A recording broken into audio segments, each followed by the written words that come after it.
I must have been around 3 years old when I was sexually abused for the first time. My family knew this guy. He made passionate love to me in my own house. I still remember his wet kisses, but he inserted nothing inside me. Thank God.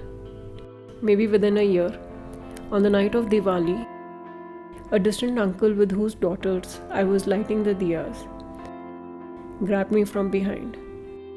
He put his hand in my underwear and started fiddling with my vagina. His two daughters of my age were playing next to me. He held me firmly, and I was so shocked that I couldn't move. He did not insert his finger inside me. Thank God again.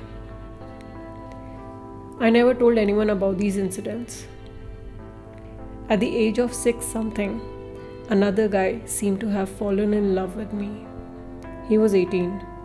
I don't have the count of number of times he ejaculated on me, but never in me. Thank God again. But the smell of his sperm has never left me. I was always so passive and dead in the act. I remember he once asked, "I'll kiss you there, then will you kiss me here?"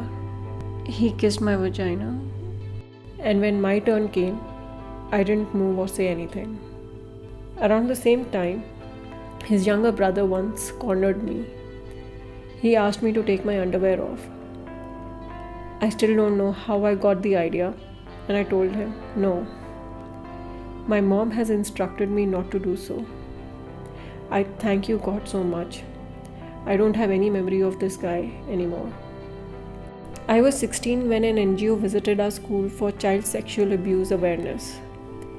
That day I cried, and I cried uncontrollably. This interaction enlightened me about a few things. One, what these guys did to me was wrong. All these years, I believed that this is a gesture of love, and everyone does it with everyone. 2. Because my parents and my immediate family never expressed such love to me, I thought that I wasn't loved by them. 3. It was now that I understood that there was nothing wrong when I felt disgusted and repulsive when I was being abused. Well, otherwise, I've had a normal life. I was athletic, had loads of friends, and was also involved in a couple of relationships. But during my mushy times, I would never participate. I would not even hug or kiss. And sex? No way. That should be done only after marriage. At the age of 27, I married my boyfriend of 7 years. Within the next few days, I was hit by the realization that I'm scared of the intercourse or anything entering my vagina. Even my own finger would scare me. We tried a few remedies like the gel, getting drunk, homeopathy, and finally the surgical removal of my hymen. But throughout these 6 years, I knew this was my mental block. But what will fix it? I was clueless. My husband waited endlessly.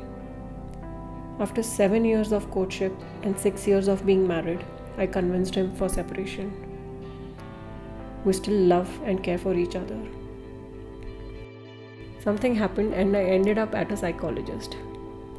That's when I figured that my problem can be healed.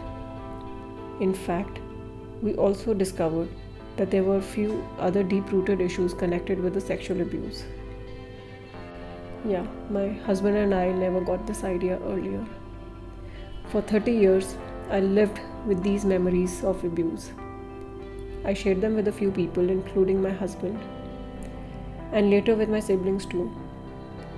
I spoke freely and without any trauma.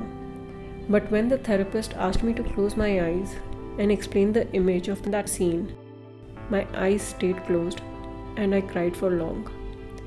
I couldn't talk. That day, I felt emotionally and physically drained more than ever. In the next session, I decided not to continue with the therapy. I'm told this process is crucial for me to overcome my fear of penetration. In a month's time, I'll be 40. Never had proper sex. I cannot have a normal man-woman relationship. Probably can never bear a child. I very vividly remember those 3 men and the act, more than anything. And I wonder, do they remember me?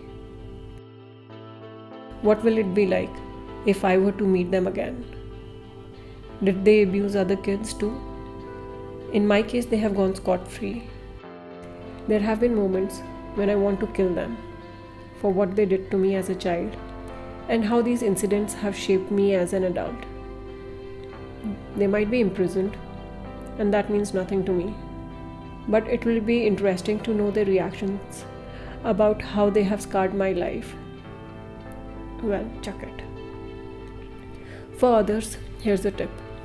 These are sick persons. You mostly know them. I don't know how to spot them, but the older folks should talk to the kids about how to deal with such situations and persons. But please, don't scare the kids with the gory details. Family members must talk to each other each day. And if anything suspicious happens, then please take professional help. Save the child for now and for future.